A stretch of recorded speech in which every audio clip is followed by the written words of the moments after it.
নজর রাখবো সন্দেশখালীর দিকে। দুদিন ধরে উত্তপ্ত সন্দেশখালী, সেখানে 144 ধারা জারি করা হয়েছে। সন্দেশখালী থানা এলাকায় 144 ধারা জারি করা হয়েছে। পরিস্থিতি এখন থমথমে রয়েছে, তবে বেশ কয়েকদিন ধরেই দফায় দফায় উত্তেজনা ছড়াচ্ছে সন্দেশখালীতে।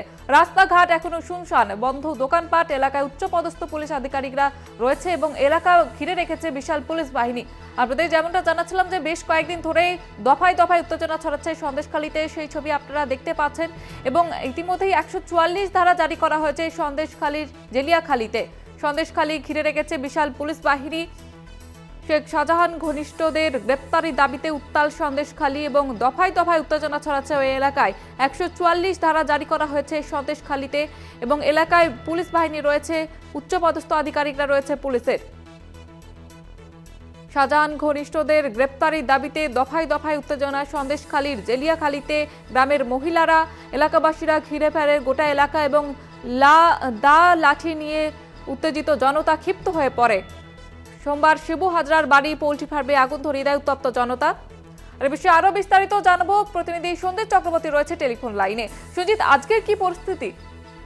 দেখো, সকাল থেকে সন্দেশখালী এলাকায় ইতিমধ্যে থমথমে। তুমি জানো, কালকে বিশেষ করে রাজ্যের আইজি, বিশেষ করে জাজুরিয়া যে অ্যাডমিনিস্ট্রেশন, তিনি কিন্তু প্রশাসনিক বৈঠক করেছেন। পুলিশ সুপার সহ একাধিক পুলিশ কর্তাদের সঙ্গে বৈঠক করার পরেই কিন্তু 144 ধারা জারি হয়েছে অনির্দিষ্টকালের জন্য।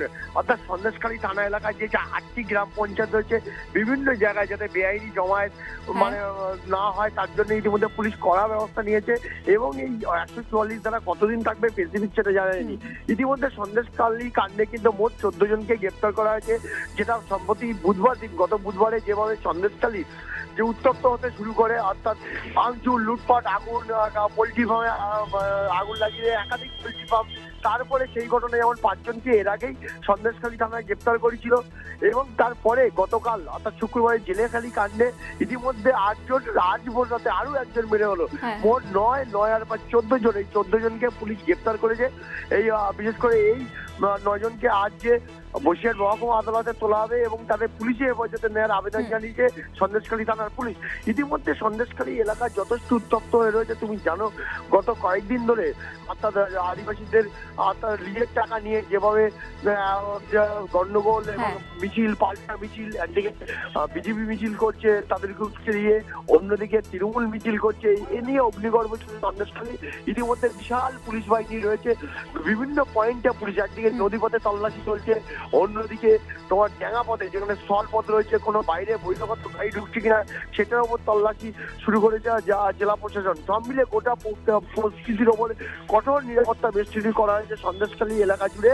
এবং কোনো বেআইনি ভাবে কেউ ঢুকলে বা অপরিচিত যুবক দেখলে তাদের জিজ্ঞাসাবাদ এবং তাদের পরিচয়পত্র দেখা হচ্ছে। সব মিলে গোটা প্রক্রিয়ার ওপরে কিন্তু নজর রেখেছে জেলা প্রশাসন, পুনরায় যাতে কোনো অপ্রীতিকর ঘটনা আবার এই ঘটনা না ঘটে তার জন্য একেবারে কঠোর পদক্ষেপ নিয়েছে, একদিকে স্থলপথে এবং জলপথে। ধন্যবাদ সঞ্জিত।